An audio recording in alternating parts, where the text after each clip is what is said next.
Welcome everybody to class 3. I am Dr. Ebony, and today we're going to be going over relational trauma and talking all the things relational trauma. So I got my notes, got a lot to cover again tonight. Again, this is class number 3 of the 6-week Hillman Top course, Trauma, Depression, and Coping Skills. Tonight we're going to be talking about relational trauma. The past few weeks we have gone over, I'm just going to do a recap. We have gone over introduction to trauma and functional depression. Last week we did childhood trauma and generational cycles. This is week 3 where we're going to be talking about relational trauma and how that impacts our mental health and our emotional health. Okay, so we got a lot to unpack as relates to relationships. A lot of the things that we experience as relates to trauma happens within relationships. So that's what we're going to be talking about tonight. So make sure you got your pen, your pad, your notes so y'all can ask questions. But also make sure you're centered and grounded so you can take in the information. One of the things that I tell people all the time is make sure that you're taking care of yourself. We are talking about trauma. It can be triggering, so make sure that you take care of yourself, okay? If there's something that you need to pause and come back to, do that. The replay will be available. The parts will be posted. If there's something that you need to kind of ask questions about, do ask me, but most importantly, take care of yourself. The replays from last week I posted late just because last week was a crazy busy week, so I do apologize about that. If you have not watched class 2 replay, go ahead and do that, and then catch up with this one as well. You have an off week next week for our mid-semester break. And so you'll get a chance to catch up on all the course materials. There is homework at the end of each session and things for you to reflect on at the end of each session. Again, y'all, I'm Dr. Ebony. I'm a licensed psychologist, and I'm your professor for the next 6 weeks. We're in week 3, so we have about 3 more weeks together after tonight. And I'm teaching you trauma, coping skills, and depression, giving you some things that you can do to work through both of those things, okay?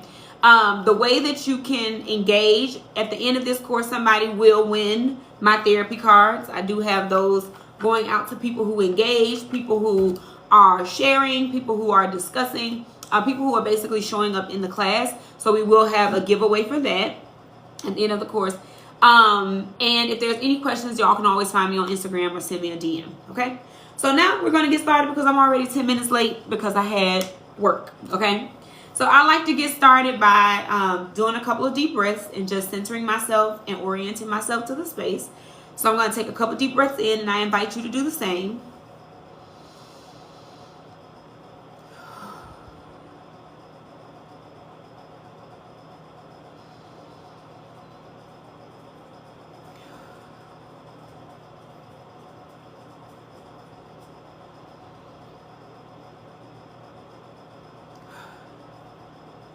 Okay, so we're going to jump in and go ahead and get started.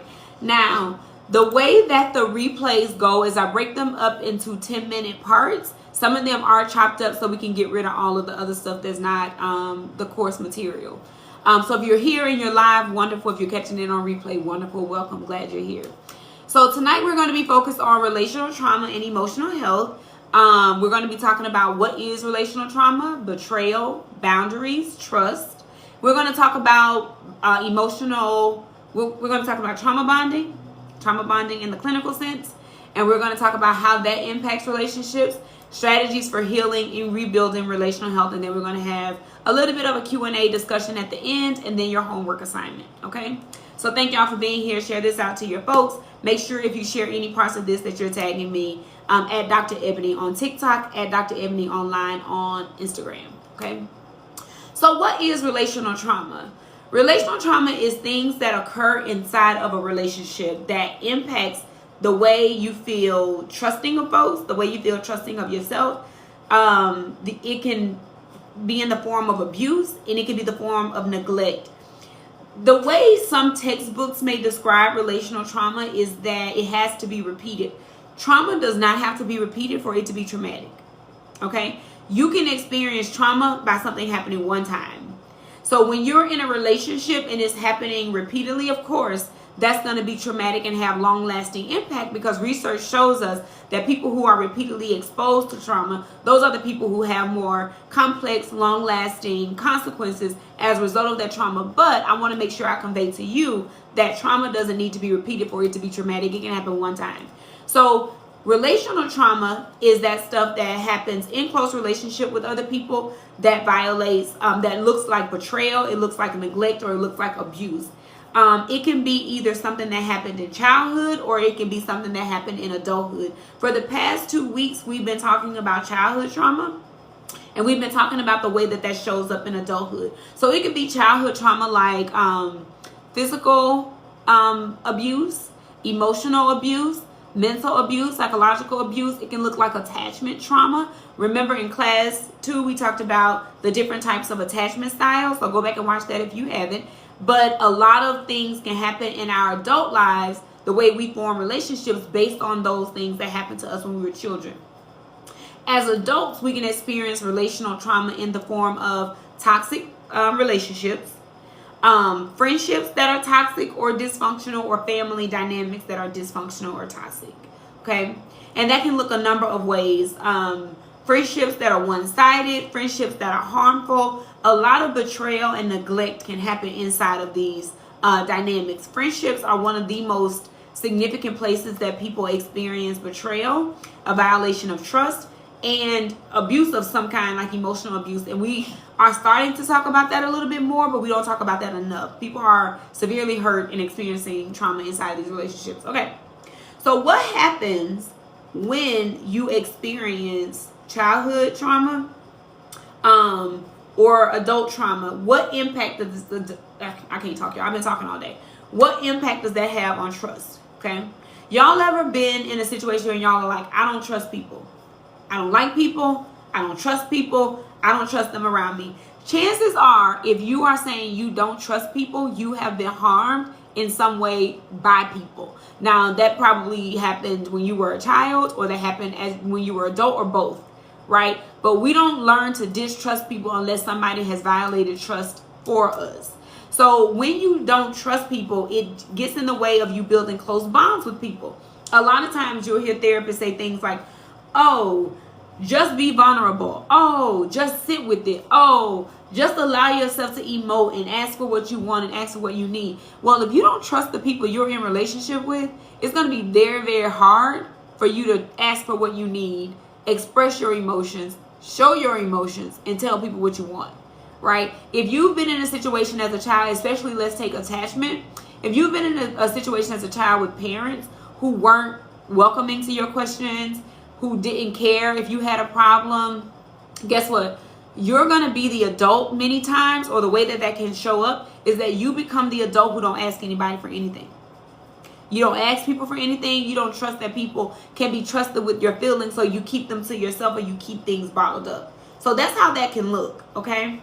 It also leads to us being afraid to be vulnerable, because to be vulnerable leaves us open, subject to harm, right? Especially if you are a person who has been harmed physically, mentally. To be vulnerable with folks leave you at your most raw state. And if people can't be trusted, or people have harmed you, then you don't want to be vulnerable with folks again, because you want to protect that part of you that was hurt. And a lot of times we're trying not to have that stuff be repeated. Okay, so that's the way that stuff can impact your trust. Also, as we talk about sharing things with people, it can lead to you being hyper dependent, like hyper independent rather. So hyper independent looks like, I don't need anybody for anything. I'm going to do everything myself. I'm going to take care of everything myself. I'm not going to ever ask anybody for anything. I'm going to be self-sufficient, very few friends, that kind of thing, right? And then you can be hyper independent, or you can be codependent, right? So codependency is relying on everybody externally for everything, all right? So the way that we're going to distinguish that, hyper independent is you rely on yourself to get all of your needs met. You don't allow other people to help you meet your needs, right? Then codependent is you rely on everybody else to meet your needs. especially the people you're in close relationship with. And you can have two hyper independent people in a relationship together. You can have two codependent people in a relationship together. So then that can look very different as well. You know what, Sheena? A lot of people are finding that these days that they are getting out of relationships with folks who violated them. And who, I mean, while we're here, we might as well just go to the DSM. Because one of the things I don't want to have happen, Sheena, I think this is a good place to insert this.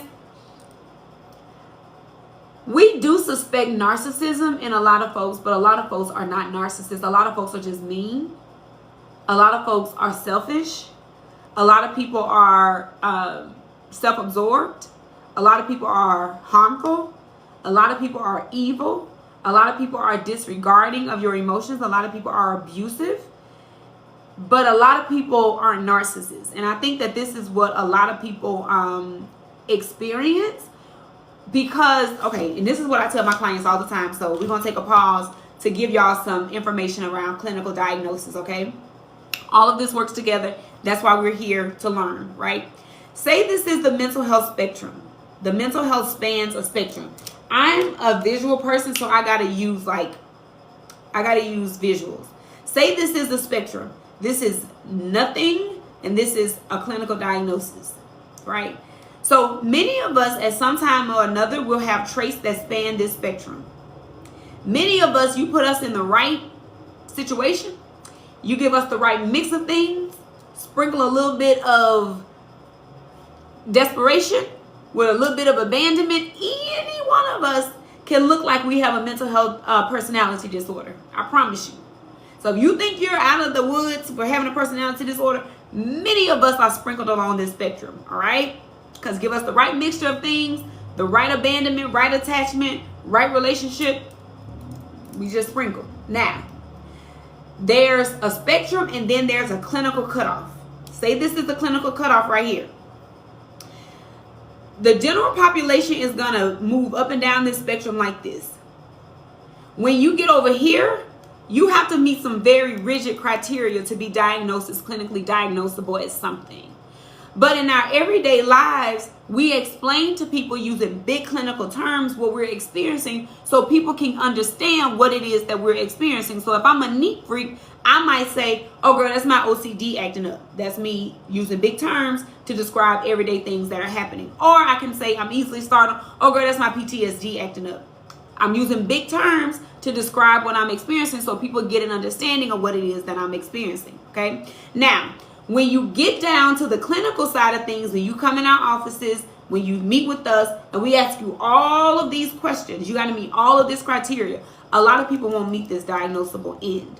Very few people in the population meet this diagnosable end when you take everybody together. Now, that doesn't mean to say, Sheena, that your partner was not narcissistic. I'm just saying that sometimes less people fall on this end than do this end for all mental health diagnoses that we may not understand, okay? So if we do take a look, and I did see your question about how do you help a codependent person, so I did miss that. But if we take the DSM, personality disorders have to be pervasive, y'all. They have to be pervasive. They can't be that they were that way with you and nobody else. It has to be a pattern that they're showing across all of their relationships or most of their relationships in order for it to be diagnosed as a pattern, pervasive pattern, okay? It's a pervasive pattern of grandiosity, them thinking they're bigger than the world, a need for admiration, and a lack of empathy, beginning in early adulthood and presenting in a variety of contexts, not just relationships. So a lot of us think that narcissism only exists in relationships. Narcissism exists across contexts. That's at work, that's with their family, that's with friends, that's with you. So if you notice that people are just one way with you, it has to be across the pattern. It has to be across the board, okay? And it has to be a grandiose sense of self-importance, exaggerating achievements, talents, expecting to be recognized as superior, preoccupied with fantasies of unlimited success, power, brilliance, beauty, or ideal love, believing that they're special and unique and can only be understood by a select few people, mainly high status people. Expect others to recognize them as high status as well. Requires excessive admiration, has a sense of entitlement, right? Is interpersonally exploitive, takes advantage of others, and it's usually this point that leads people to believe that somebody is narcissist because they felt taken advantage of by somebody. Lacks empathy, is unwilling to recognize or identify with feelings or needs of others, is often envious of others, shows arrogant, haughty behaviors or attitudes, okay?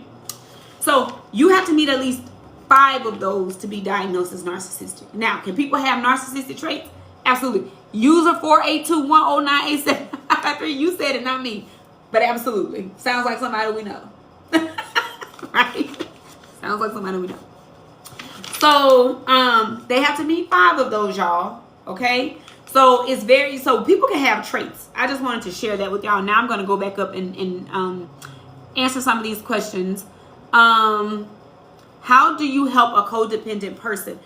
In order to help somebody who is codependent, you got to recognize that there are skills that the person has not learned, and there's a huge lack of trust and mistrust in self, and a lack of confidence, self-esteem. Somewhere in themselves, they don't feel safe, and they feel safe deferring to other people. I call it outsourcing. They outsource all of the things that they need to other people. So one of the things that you do to help codependent people is help them reinstill their trust and confidence in themselves.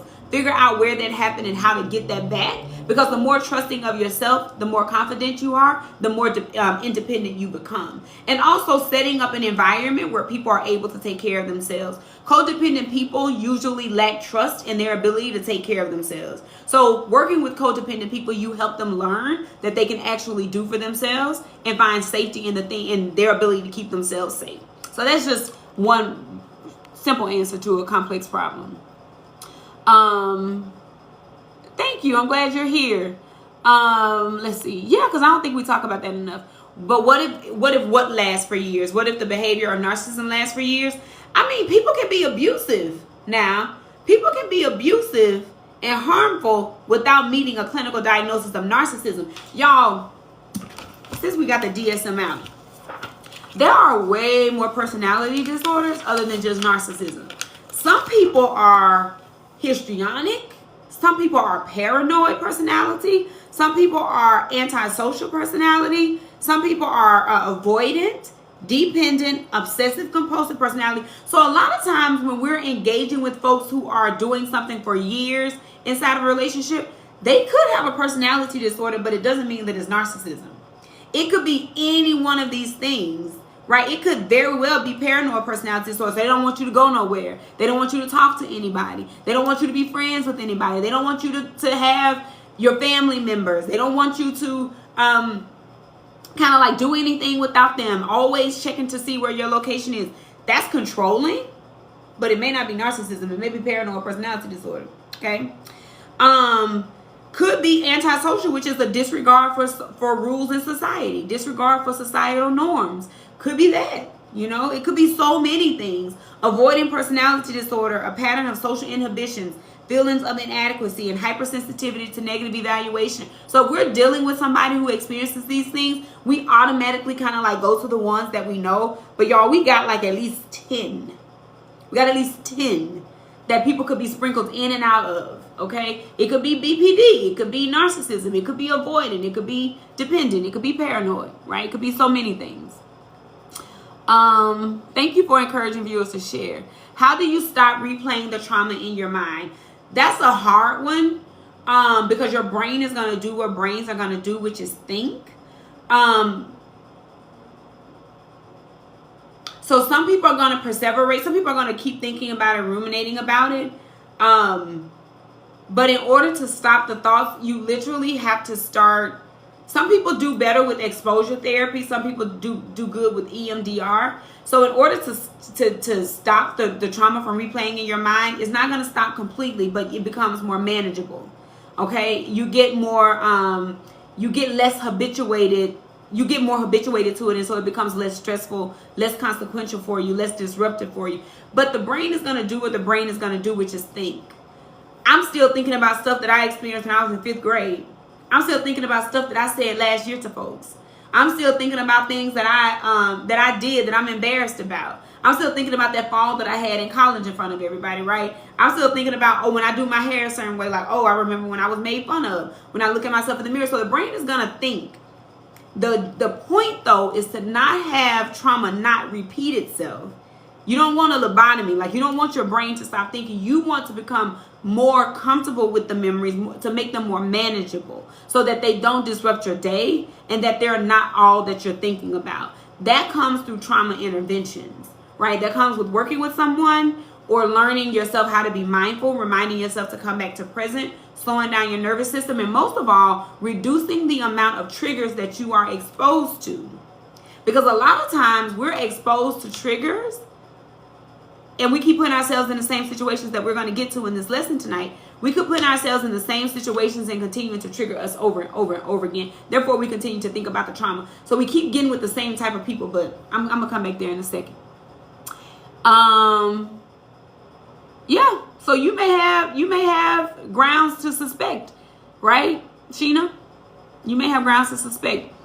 I would love to do him. Yeah, EMDR is great. How would you recommend getting someone in office to be evaluated if they not feel like they need it? If it's not a child, I recommend telling them and having a conversation with them and letting them know that you think they should be evaluated. But ultimately, if it's an adult, you have to let adults do what adults are going to do, unfortunately. The only thing you can do is voice your concern, set boundaries, and reinforce those boundaries. Because as long as we make it easy for folks to rely on us for their resources, like I'm going to come to you for therapy instead of going to talk to a therapist, if you don't reinforce boundaries, we're making it easy. We're enabling. So the thing that you can do is continue to voice your concern, continue to set your own boundaries. No, talk therapy definitely helps with trauma. Yeah, for sure. Okay, so when you experience mistrust or betrayal, neglect or abuse, you also have a hard time forming relationships with yourself, forming relationships with other people around you, and they shape your relational blueprint. So I'll tell you what I mean by that. If you grew up in a family where you learned to lie, to manipulate, you're going to probably be an adult who enters a relationship lying and manipulating, because those are your relational blueprints. Doesn't mean you're going to do that, but your chances of doing that are increased. You can also do the exact opposite, right? You can also do the exact opposite and not have anything to do with that. But trust can be breached a number of ways. Betrayal of confidence. You know, when somebody violates your confidence that you had in them, telling your secret, outing you to your family or your friends or your coworkers or a partner or somebody, that's a level of betrayal that leads to you not trusting folks. Gossiping about somebody's vulnerabilities. When somebody came to you about something and gossiping about that. Sharing private information without consent. Going in folks' diaries. Selling folks' stories to tabloids, right? That's a violation of trust. That's a betrayal of confidence. Also, you can violate somebody's trust and feel betrayed by deception and lying, withholding information, or lying because lies by omission. They didn't ask, so I didn't say. Blatant dishonesty or manipulation and gaslighting. Also, of course, the regular types of trust breaches that we experience are infidelity, romantic betrayal, abandonment, neglect. Also, we don't take this one into account a lot of times, but broken promises. Broken promises can impact how you show up in relationships. So if you are a child who repeatedly had adults promise you things, I'm going to come get you. I'm going to come get you. I'm going to come get you. Oh, I'm going to come get you. You have a higher chance of being an adult who grows up in a relationship where you might not trust folks to look out for you. You may not trust anybody to have your back. Or you may take it upon yourself to overcompensate, to be a people pleaser, to where people feel obligated to you, to where people can't abandon you, or to where people show responsibility for you in a number of ways. Like, oh, they need me, or you show responsibility to them. I'm sorry, they need me, so therefore they can't leave me, right? So it can go either way, but these are the things that we do to compensate for breaches of trust that happen in our lives. Another one we don't talk enough about is financial betrayal. Hiding debt, people storing money in places, secret spending, taking financial advantage of someone's trust, stealing money, partnership out of people's bank accounts. So there's a lot of breaches of trust that can happen that can lead to you showing up in relationships in particular type of ways. You can also feel breaches of trust at work. I hear this so many times with clients who felt like they kind of like had a good attachment with the supervisor, then only to feel like their trust was violated by that supervisor. Emotional manipulation, physical and safety violations, which is some of the ones that we hear often. And then being exploited by an employee's loyalty or trust, or your coworker's loyalty or trust towards you. So there's a lot of different ways that we can experience that doesn't oftentimes have to be rooted in childhood, okay? I do have a YouTube. It's Dr. Ebony Online. Or it's Dr. Ebony. I believe that's what it is. But you can go to the link in my bio. I have a YouTube in my bio. So the reason we need boundaries, as I was just saying, because this is the next part, boundaries help us navigate relationships in ways that leave us feeling empowered and leave us feeling grounded. Boundaries are more for you than they are for anybody else. Boundaries guide how you show up. Boundaries say, here's what I want. Here's what I'm going to accept. Here's what I'm going to put up with. Boundaries many times are talked about as things that you're trying to make people abide by. The truth is, y'all, we can't make people do anything. As much as you think you can, you cannot. You can't force anybody to do anything. You can manipulate people into doing something. You can guilt people into doing something, but you really can't force anybody to do anything that they don't want to do, or they're not willing to do, in terms of kind of like what you're controlling and things like that. So you're like, well, you're going to not call me after 9 o'clock. That's your boundary, right? You can't make them not call you after 9 o'clock. You can block them. You can put them on do not disturb. But ultimately, this is your boundary, your limit. So relational trauma weakens or confuses our boundaries, right? So when we experience a lack of mistrust or harm in a relationship, it confuses us on what our limits are. Because remember, boundaries are about you. When you experience trauma, it can make you confused on whether or not that was a good boundary, whether or not you can trust yourself, whether or not that was something you should have done, or whether or not to reinforce that in the future with folks. Okay? So when we experience breakdowns in relationships, it really does make us question ourselves. It really does make us second guess, should I have done that? Should I have not? And when we second guess ourselves, some of us tend to overcompensate by having very rigid boundaries, or some of us are lacking boundaries and become complete people pleasers, or we become pushovers, or we become yes men to folks for the sake of keeping them around. But rigid people who overcompensate, you may see them like, it may feel like control too. I don't do this, I don't do that, you can't do this, you can't do that. But that's them trying to make sure that their boundaries are never crossed again and they're never harmed again. That's their strategy, by overcompensating. Some people lean on the strategy of people pleasing because if you like me, you can't hurt me. If you need me, you can't hurt me. If I make you laugh and make you feel good, you can't hurt me, right? So that's also a strategy. So a lot of times when people are engaging in people pleasing, I always tell them, that's your coping skill that you learned. That's your strategy. How do we help you learn another strategy? Because that one is not working anymore, okay? Let me answer these questions. I see some have come up. I realize that I lack boundaries in most of my relationships. Yes. Boundaries are really, really good for reinforcing your own confidence. Because boundaries are for you, it tells you what's important to you, and it tells you where you're gonna. It's like a GPS. Boundaries tell you where you're gonna walk, where you're gonna move, where you aren't gonna walk or move. Okay. So for instance, let's talk about some boundaries. I'll use mine for example. Okay, my boundary is if I've learned that you've been abusive to somebody in the past, you put your hands on somebody in the past, that's a non-negotiable for me. We can't talk. That's my boundary, because that boundary says to me, my physical safety is important to me. my physical safety is a value to me, and I'm more concerned about keeping myself safe. So if I recognize that this is a red flag, I trust myself to get myself out of that situation by having that boundary helps me reinforce that trust. Okay. Another boundary of mine, you can't come over my house. If we're dating, you can't come over my house. Unless I vetted you, done a background check on you, and know you. Okay. That's a boundary of mine. Now, that boundary is to keep me safe, right? That boundary is not to keep people in their respective places, because they can do whatever they want. They can find all kinds of stuff online, right? But that boundary is for me. Here's what I accept. Here's what I don't accept. Here's what's going to happen on my watch. Here's what's not going to happen. That way I keep myself safe, right? So when we forego our boundaries, and maybe, you know, sometimes we are in relationships where we feel so that we've experienced so much trauma, so much abandonment, we may be acting out of desperation.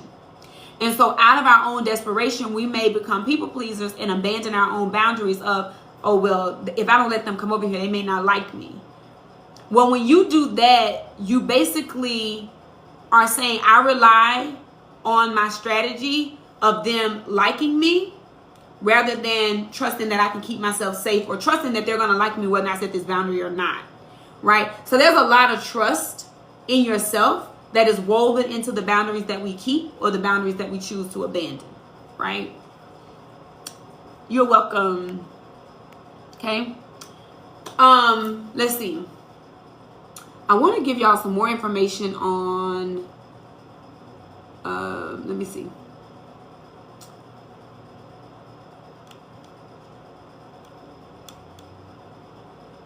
So let's talk about physical betrayal and emotional betrayal. I wanted to give y'all some information on that too. So in a lot of ways, that like I was just saying, many of us are inside of relationships where we're constantly being triggered. And when we are triggered, sometimes that's because we're repeating patterns. Okay, I'm going to tell y'all, I'm going to answer that in a second, Cinnamon and Spice. When we are in relationships, some of us are trying to heal ourselves in relationships. So some of us keep trying to get with the same people to prove to ourselves that what we experienced can be corrected. My therapist had to point this out to me. We keep getting with the same type of people in the same type of relationships, hoping to heal that part of ourselves that has been wounded. For instance, if I've always been the girl who's been overlooked by the athletes, the jocks, whomever, the minute I see one who's interested in me, guess what I'm going to do? Cinnamon and Spice. Probably abandon all of my boundaries to make sure that they like me. Okay? I can say this with confidence, that that's what 17-year-old Ebony used to do. That's what 30-something-year-old Ebony used to do. So I don't want y'all to think that this was just my teenage self. This was also my adult self. And many of us are doing the same thing inside of relationships. We're trying to get the attention of folks that have abandoned us and historically reminded us of how undesirable we are or how unwanted we are. So the minute we think we got them and we can grab their attention, we try to do whatever in our power to make sure that they don't leave us and make sure they confirm that we are actually what? Good enough. All of this is an effort to prove that we're good enough for folks. So I keep getting in and out of relationship with folks who gonna keep confirming for me whether I'm good enough or not.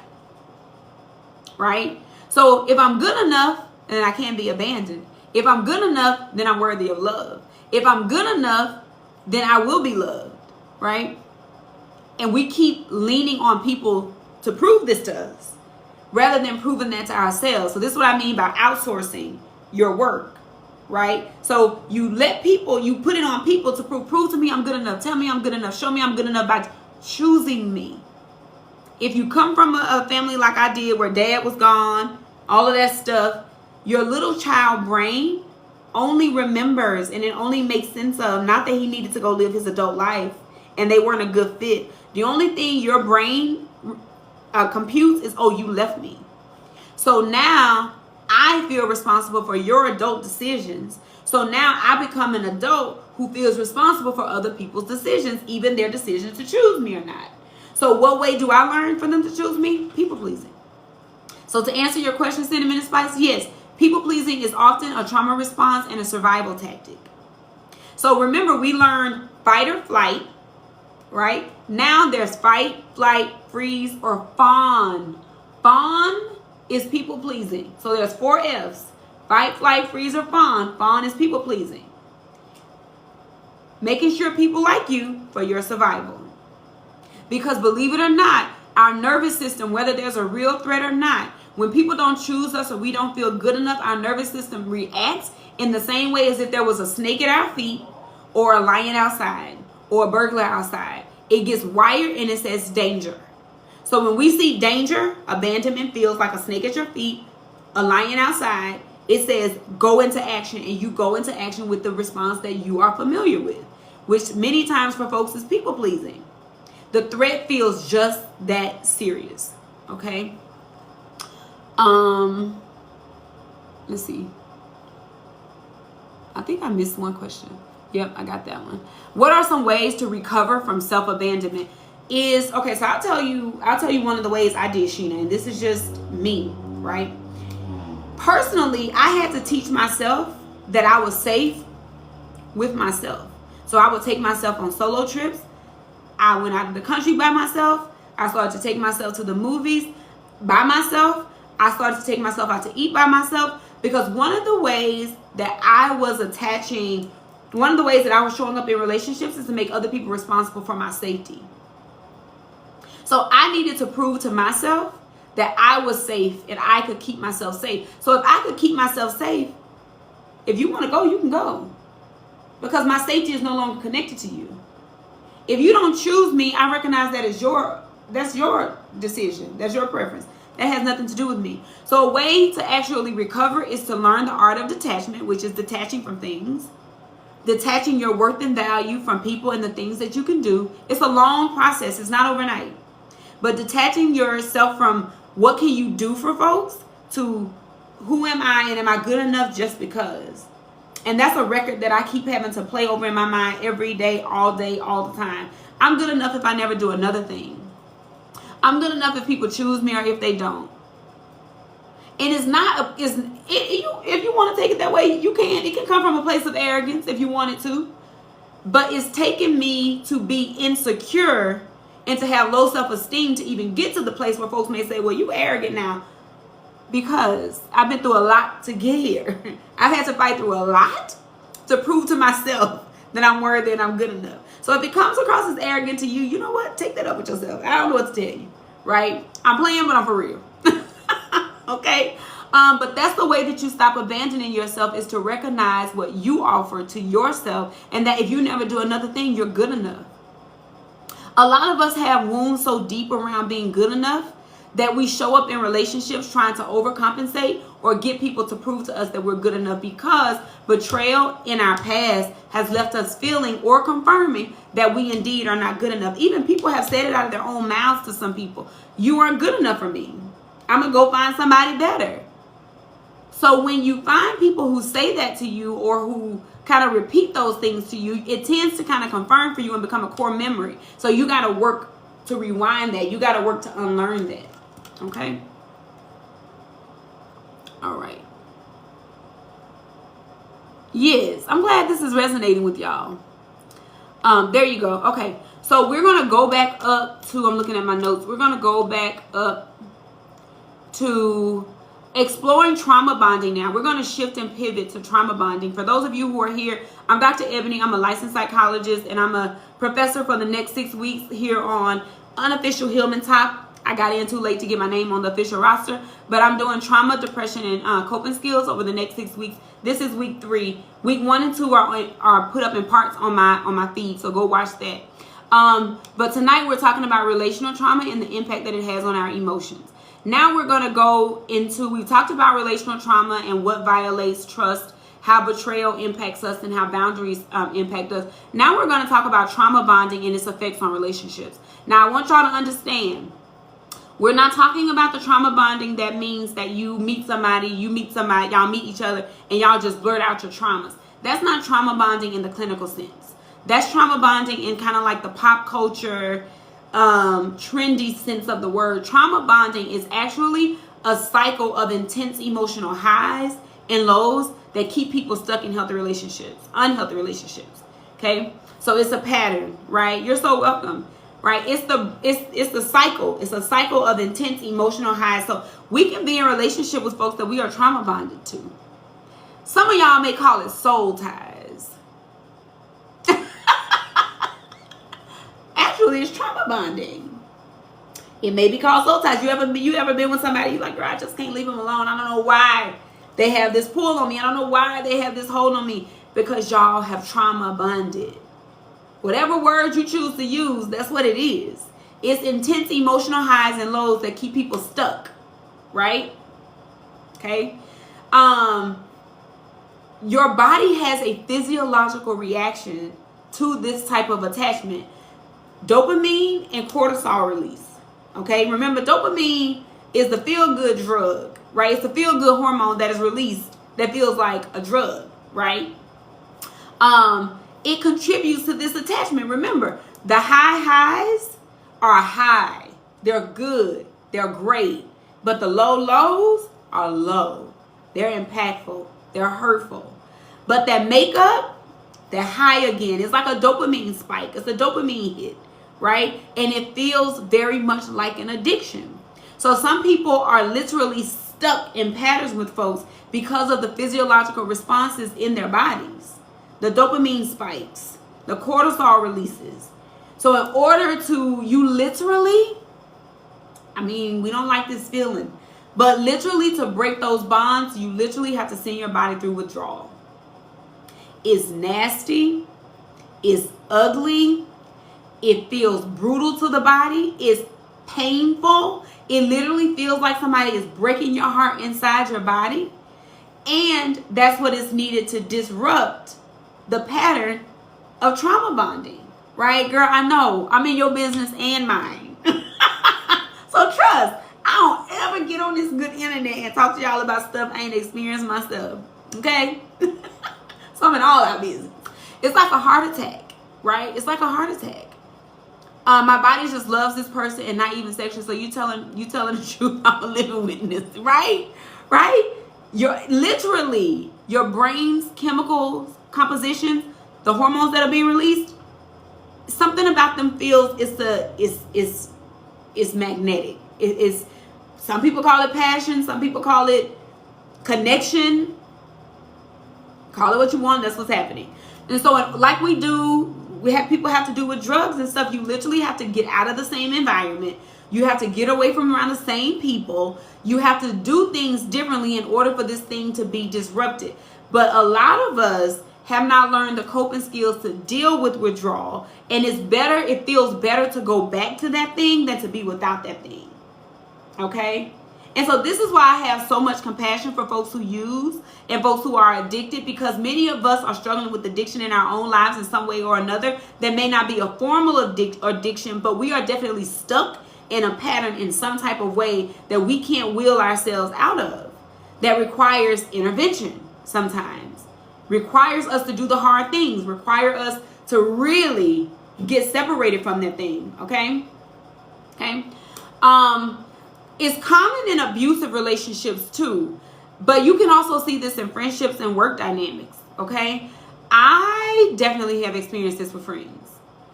You have a history with folks and you feel so connected to them and you tell yourself, oh, that's just the way they are. The relationship pattern is toxic as all outside. And you just keep kind of going back because, oh, we've been knowing each other since we were little, or, oh, we've been through so much stuff. The relationship, and it can be abusive both ways. You telling their secrets, they telling your secrets, you outing them, they outing you. Exactly, Nia, frenemies. But y'all have this thing that happens because when y'all go out, when y'all get together, it's the most amazing time. But those fights, that dynamic that's abusive, that pattern, is toxic. But you have the same release in your brain and body that you experience in romantic relationships. We can have this in work dynamics. Some of us are super close with the people we work with because we see them all the time. We see them every day, right? So let me tell you, so that's the definition of trauma bonding. Let me tell y'all what some signs, of trauma bonding are. feeling addicted to a relationship despite harm. Y'all want to know one of the main characteristics of addiction that we use to kind of characterize whether or not somebody is addicted is if they still put themselves in the way of danger just to get that thing. So in the clinical world, when we're talking to folks about addiction, when people say, oh, I have a sugar addiction, I have a sex addiction, one of the main questions is, have you ever done anything that you would put yourself in harm's way just to achieve that high or to get that thing? Some of us will in our relationships. Despite it being harmful, despite it being abusive, we just cannot get ourselves away from that thing. And that's one of the classic signs of addiction. Rationalizing or excusing toxic behavior. How many of us do that? Rationalizing or excusing toxic behavior. I'm not talking about things that we hear often like, oh, it was my fault that he hit me. I'm talking about other ways that we rationalize toxic behavior, right? Other ways that we give folks passes for the things that they do, right? Oh, girl. Oh, one that I heard. I wasn't operating in my feminine energy. So he was acting that way. Girl, what? Rationalizing, I've heard this one before. It was because of something I said in the past that he just can't get over. Okay. So you're continuing to blame yourself over and over again for something he won't do the work to resolve and the trust that is broken in the relationship. Self-blame, taking responsibility. If I had not done this, then this wouldn't have happened. Excusing toxic behavior. Oh, it's just social media. I mean, it's just social media. Y'all want to know what just came to my mind? The most toxic behavior was in a song in the 90s by Moke and Steph. He's mine. You may have had him once, but I got him all the time. Rationalizing toxic behavior. You gave it up to him, so that's why he cheated. You know another one that I see often in the comment section of folks' accounts? You know, we can rationalize toxic behavior for other folks. It don't even have to be for us. We can rationalize it for other folks. And I might step on some toes, but you know, I love y'all very, very much. So it's all with gentleness. We will see somebody cheat. Let's say a man, because we tend to have a lot of room for grace for men. We don't have a lot of room for grace for women, but we have a lot of room for grace for men.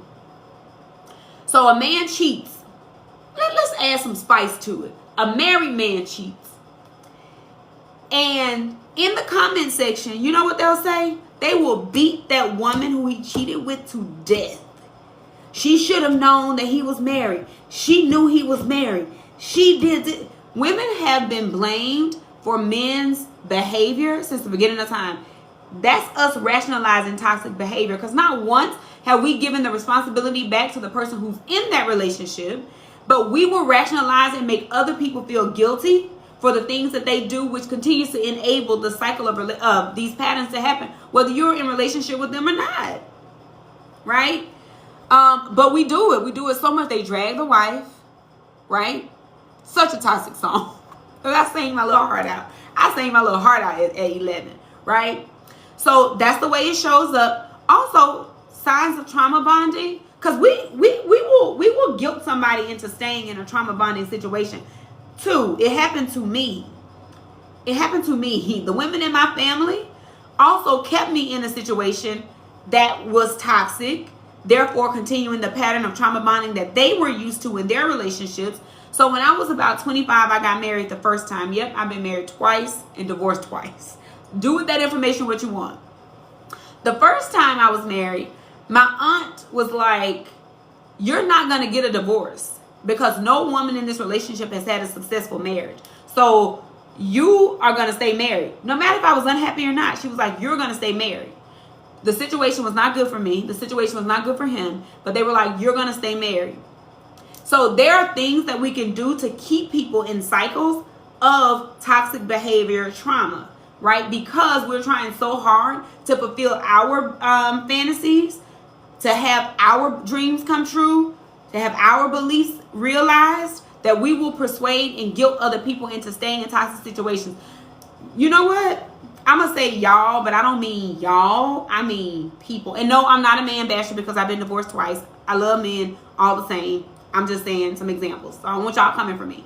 But what I am going to say, this internet engaged in enabling toxic behavior with Tia Mowry and her ex, Corey Hardrick.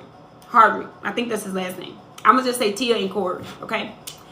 This internet dragged that girl for filth because she would not go back to her husband. And I promise you, the only thing that this internet saw was that he was an attractive man.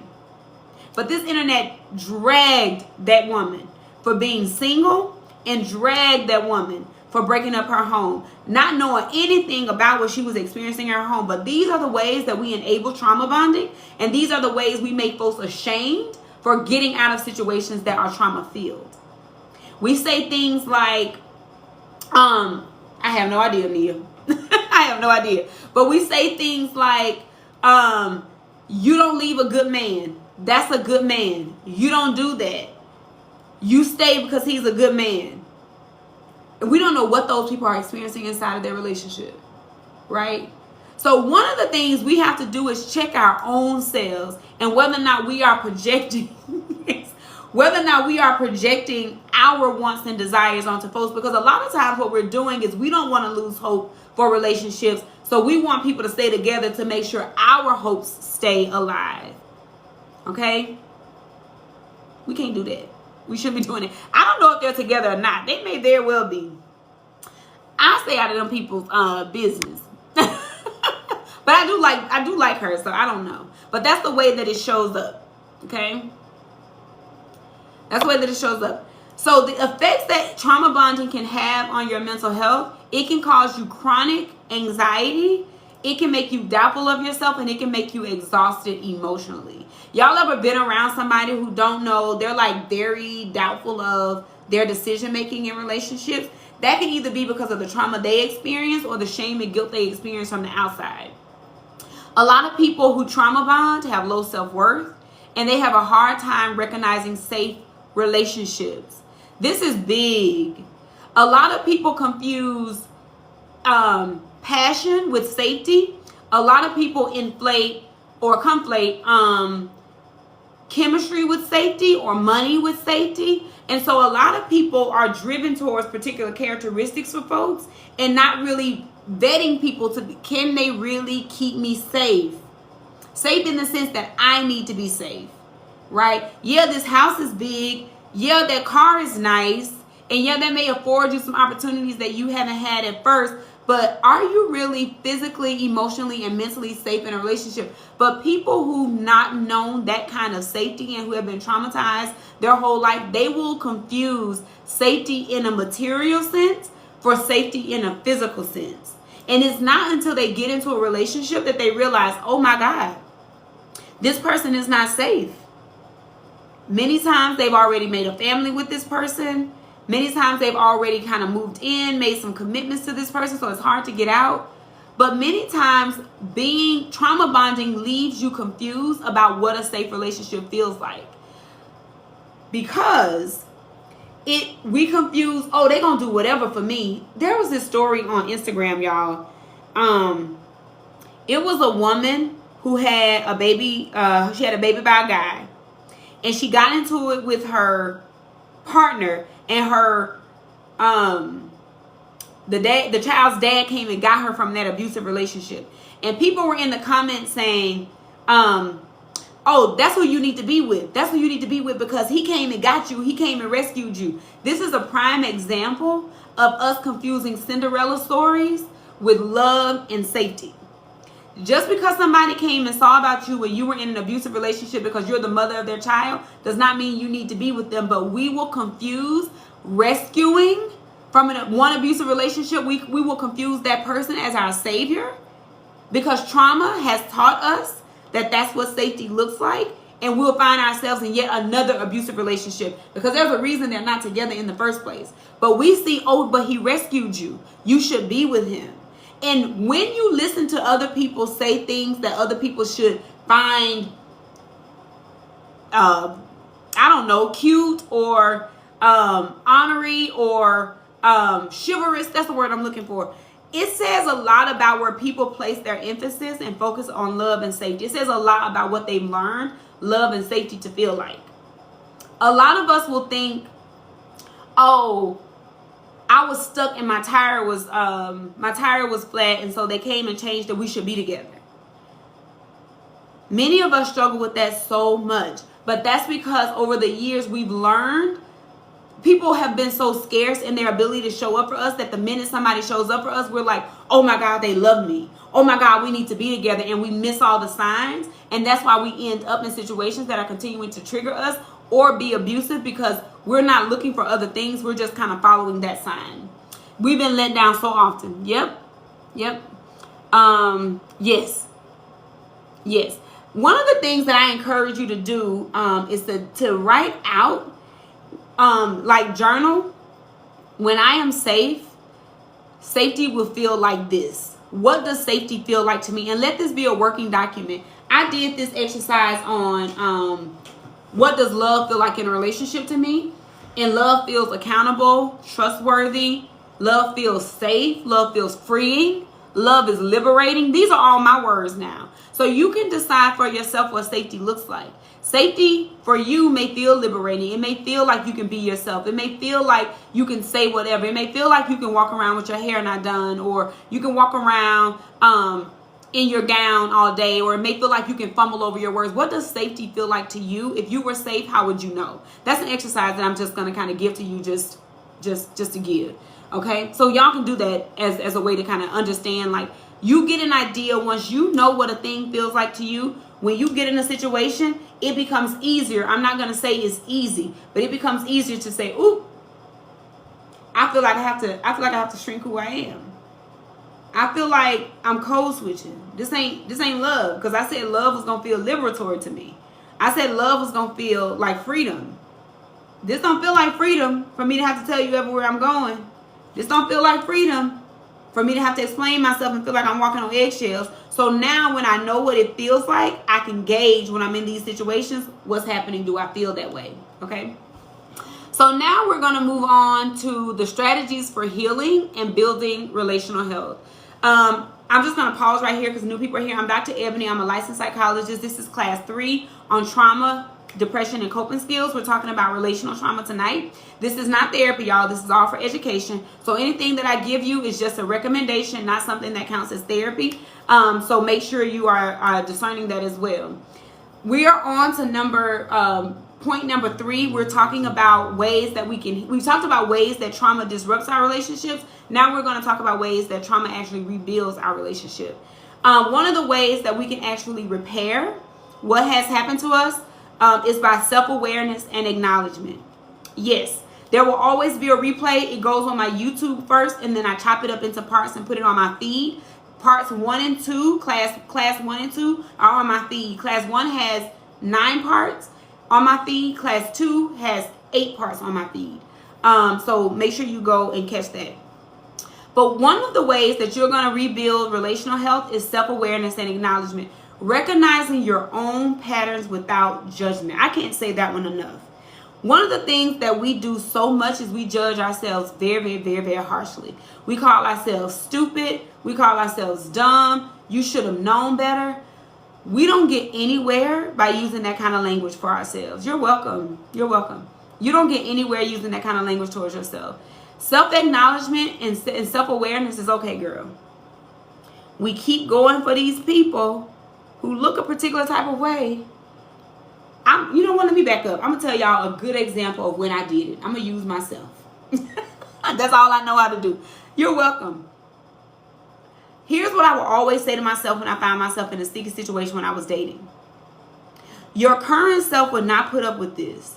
So I know it's not your current self. But this feels very similar to what young you experienced. What was that? What was that? I didn't know the answer right off. But I was like, you know what? If I was to pinpoint an age where I felt like this, I was 19. And I was dating such and such person. My 19-year-old self is still trying to be chosen in this relationship.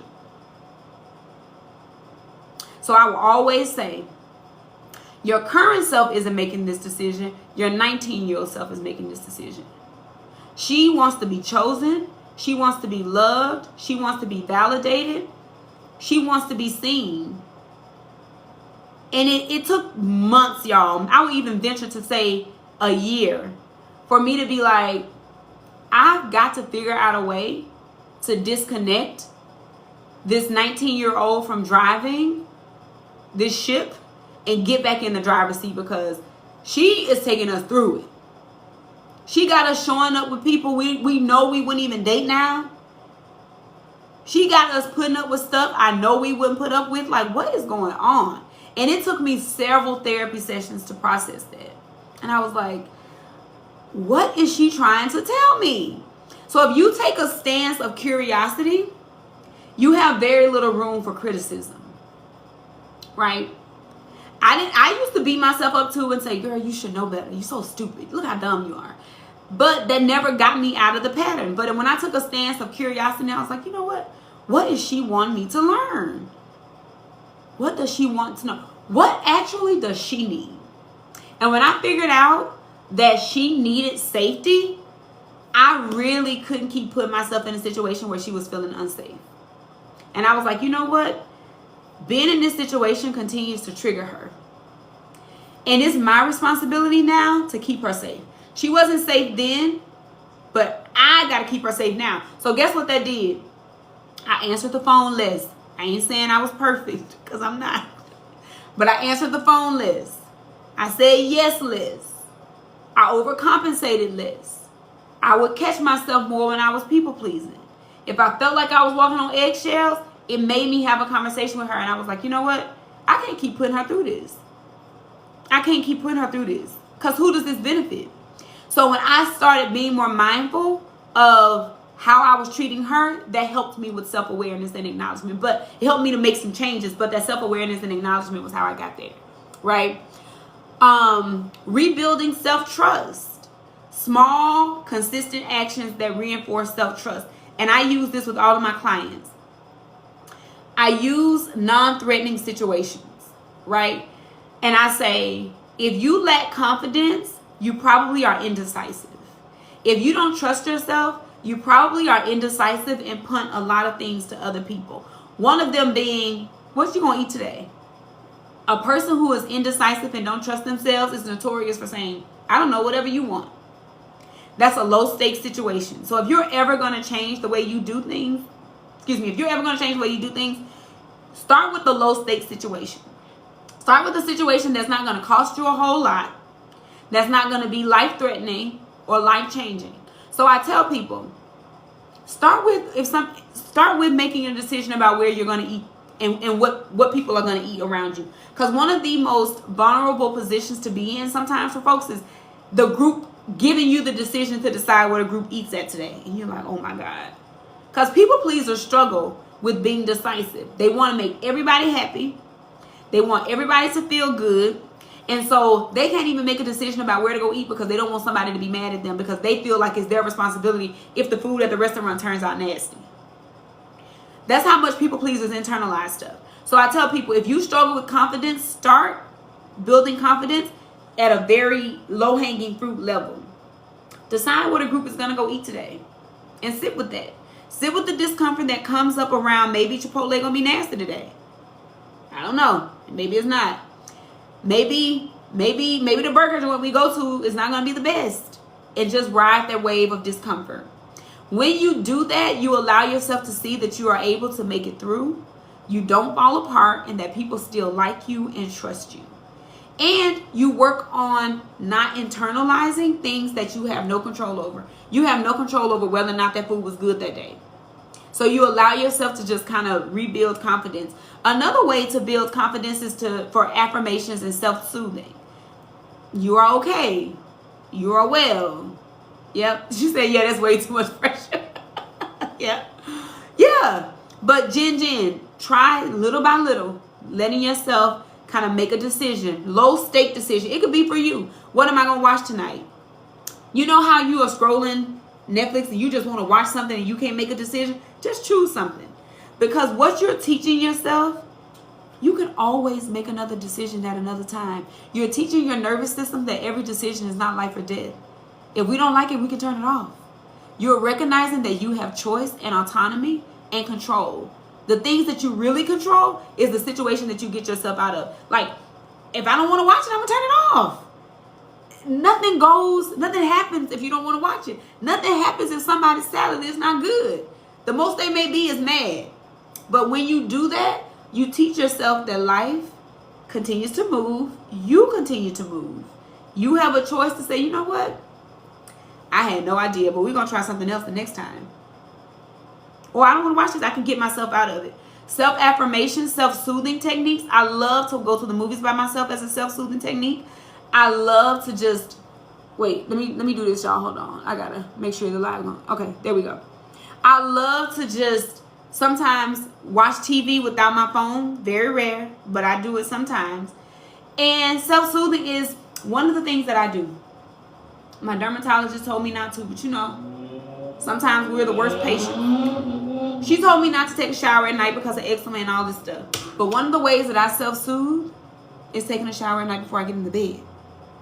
It helps me sleep well. It helps me sleep better. So that's a self-soothing technique, because the more you can manage your own nervous system, the less you rely on other people to do that for you. Okay?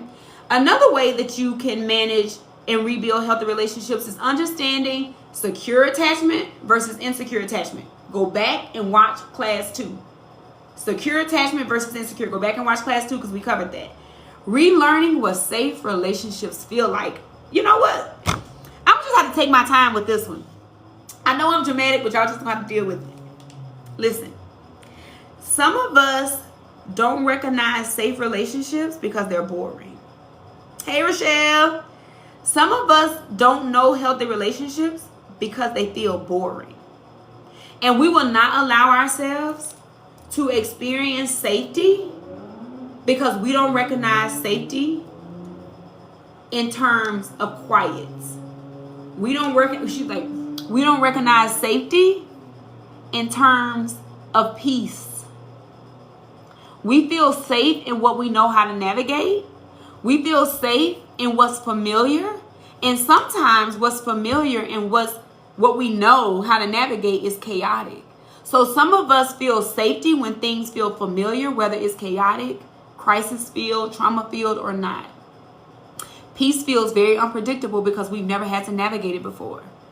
So some of us are going to have to relearn, unlearn that boring does not mean bad. Boring means peaceful. Safe is sometimes boring. That's what we teach in trauma, in PTSD recovery. That's what we teach, right? If we're doing prolonged exposure for a trauma incident, when we start seeing people, okay, so prolonged exposure is a treatment for PTSD. What you do in prolonged exposure is continue to tell that story over and over again. When we see folks start yawning, when we see folks get mad at us, when we see folks kind of like falling asleep while they're telling the story, we like, you're there. Because now you're telling a story that's filled with trauma and your nervous system is not responding. Instead, you've habituated to the story so much, the memory so much, that your nervous system says, I can relax. Recovery is boring. This is peaceful, right? My nervous system is relaxed. But we don't know how to sit in that because we've never had that. So what we go do? Create chaos. Sabotage. A little toxicity gives us a little dopamine boost. Back to the point that I made earlier. If you're watching this and you just came in, go back and watch the replay. A little dopamine boost. We want to spice it up a little bit. Trauma bonding. Right? Creating non-negotiables and values in relationships. Unfortunately, we've been taught to lead with values in a way that is really centered around what people can do for us and the things that they possess. We haven't really learned the values in a sense of trust, safety, peace. So part of rebuilding a healthy relationship or learning a healthy framework is reestablishing what your values are. Again, I only know how to use myself as examples. I was in a session today And I told a client, I said, my values now for a partnership is very different than my values were even 2 years ago for partnership. My values now is, do you really like me enough that if I need to have surgery on these fibroids, do you like me enough that you're going to check on me or try to help me? Or do you like me enough to protect me as this country self-destructs? Right? Do you know how to live off the land? Because I don't. Do you know how to plant and catch food to eat? Because I don't. So I don't want anybody in a relationship that you dress good, your shoes nice. Can you keep us alive when this country self-destructs? I'm being funny, but I'm being for real. Do you know how to go get us food if something happens? That's what I want to know, right? I'm serious. That's what I want to know. So now my values and what I look for in people is very different. Who gonna keep us safe? Because I can use my mind and offer help to the community via my mind.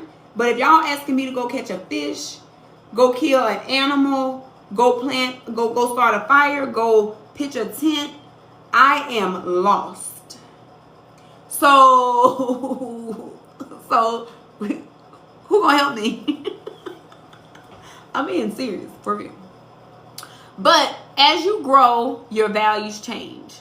Yeah, we do need grown lady scouts in here. We need a whole scout for adults.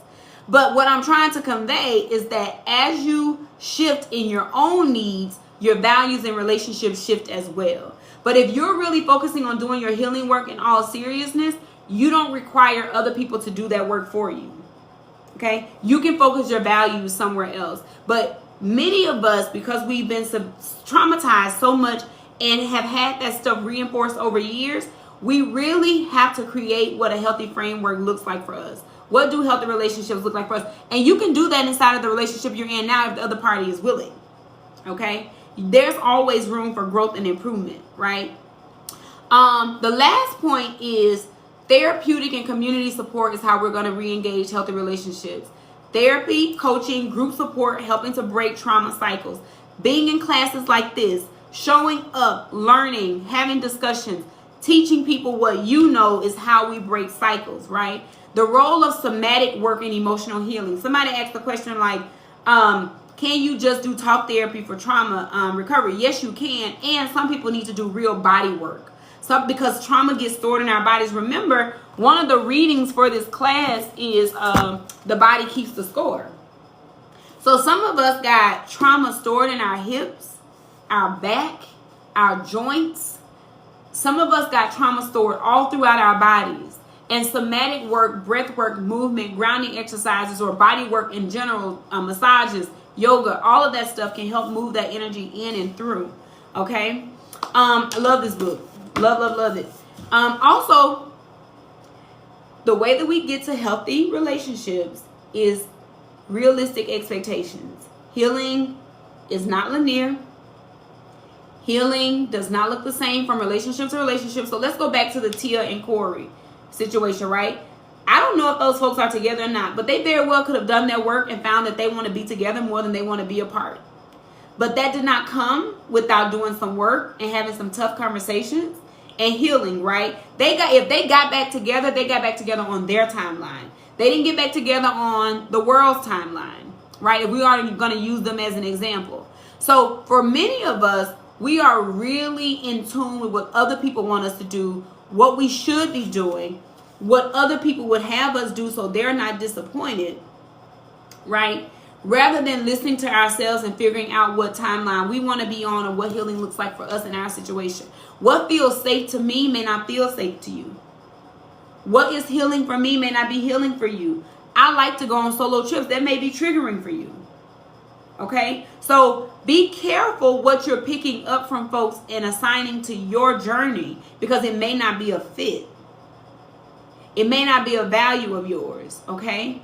But realistic expectations for you is going to help get you to a healthy relationship. For me, I remember last year, I was putting my therapist through it, I think. She was like, you know what, Dr. Butler, how about you just not date for the rest of the year? She's like, how Sometimes you're just not dating. So in that conversation, we had to have a real raw conversation about what my expectations were and what I was expecting of people in dating. She said, you probably need to take some time to figure out what it is you want, what things feel like, because right now there's a lot of there's a lot of hurt happening, or there's a lot of miscommunications happening because your expectations around what this is supposed to feel like is kind of off, because I was in a relationship for 11 years prior. So being new to dating, and I was like, okay, let me reassess. Let me back up. Let me slow down. Let me reassess. So sometimes you have to do that in order to find out what healthy feels like for you. Okay. So is the author Bessel van der Kolk. That's the author. Okay. Oh, there you go, Jen. Thank you. Okay. So the body keeps the score. Yes. So let's just real quick before we end. That was the class on relational trauma and our emotions. I want to engage y'all in the conversation again. What patterns do you notice in your relationships that may be rooted in past trauma? You can either answer this here, or you can take this home and do. You can take this home and do a journal on. Another resource for this class, y'all, as you answer that, is my therapy cards. So these are the cards that I created. There's a women deck, men deck, teen deck, and this is the newest relationship deck. So that question, what patterns have you noticed, comes from this card. This is the habit card, okay? So this is the habit card, and you can find the link in my bio. But these are journal prompts and tasks that help give you some more insight. So that question is, what patterns do you notice in your relationship that have been rooted in past trauma? Right? Ooh, I like this. Okay. I shut down. Yep. Trust issues. Bringing up old stuff during arguments. Patterns of self-abandonment and codependency. Yeah, I'm going to get to the reading assignment in a second. Yeah. Making issues for bad behavior, or making excuses for bad behavior, Raquel. The patterns I noticed is that I do everything to try and keep them around, even if I don't want to. That fear of abandonment, stonewalling, icing people out. Yep. My next question is not feeling enough, or that I don't have anyone out there for me because feeling too damaged. Yep. May not speak up for myself. Kind of add to that. I got you, Raquel. Who did you learn that from? Where did you see that? Where did you learn that? When we know, ooh, Dina, that's good. I leave people before they can leave me. There's an underlying thought that people are going to leave me. Yep. So where did you learn that? Who taught you that? Right? Who taught you that? Silent treatment is very triggering. Yep. Mom. Yep. Father. People are going to leave me. Yep. Right? When we know mother and grandmother, they raised me. When we know where this stuff comes from, part of the work is giving people back their stuff. Giving people back their stuff. Yes, dad didn't show up, and giving him back his stuff.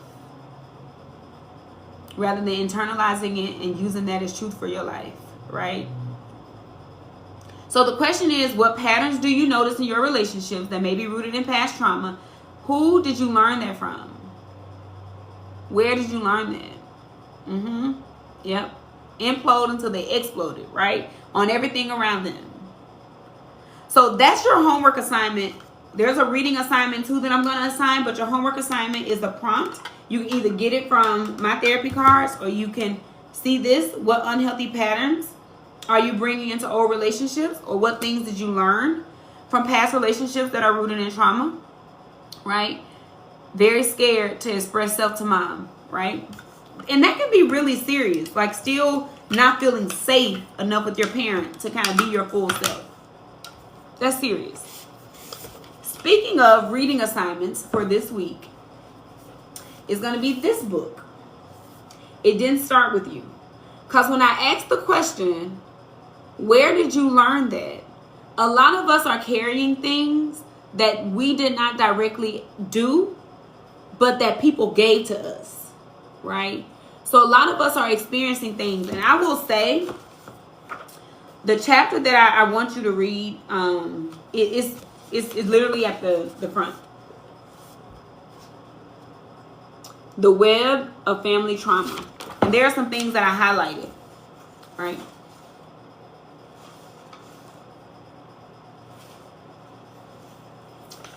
Listen to this.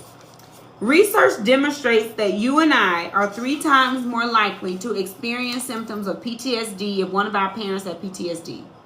As a result, we're also likely to suffer from depression or anxiety. So there are things that we are experiencing, things that we're saying to ourselves that literally other people pass down to us and that we are still experiencing, and that they reinforce through their words, through their actions, through their imploding and exploding, right? That has us really afraid, really scared, right? Okay? There's a lot to be learned in these books. And so I really hope y'all are, if you don't have it, you can get the audio book. But if you want the physical copy, definitely get it, because it helps you detach from things that you are internalizing as yours. There's a lot of things that we're saying is us, which is really our parents. And part of healing and moving into healthy relationships is recognizing that they had their stuff, and out of the lack of resources they had, that's how they parented, and you can choose to do different. I hear so many people say all the time, well, that's not how I was raised. That's not how I was raised. If how we were raised was so good, we wouldn't be in the position that we're in. So maybe it's time for us to stop saying that's not how I was raised as something to be a badge of honor, and say, you know what, that's not how I was raised. I'm going to choose to do better. Because how I was raised was not necessarily healthy. I had one guy tell me, well, that's what I saw my aunt and uncle do. They're not healthy. So just because you saw them do that doesn't mean that they're healthy. And let me say this, and I'm going to go on about my business. Just because they've been married for 40 years doesn't mean that it's a healthy relationship either. It's a lot of 40-year trauma bonding marriages. It's a lot of 40-year unhealthy marriages. So just because they've been married for 40 years doesn't mean that it's been good. Okay? I'm going to leave it there. I'm going to leave it there. Okay?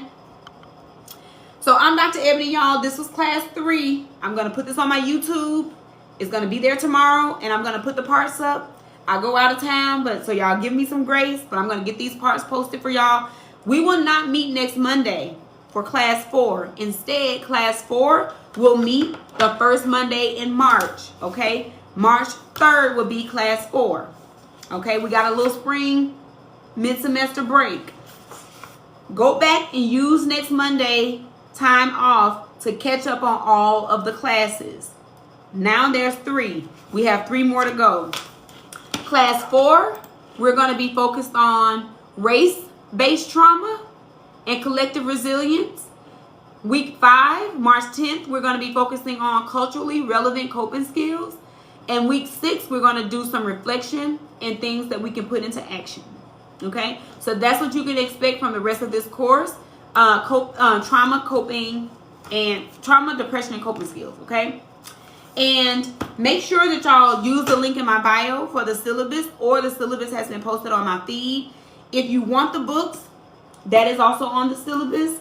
And if you want the cards, mytherapycards.shop is where the cards are listed, okay? I will see y'all next time. Thank y'all so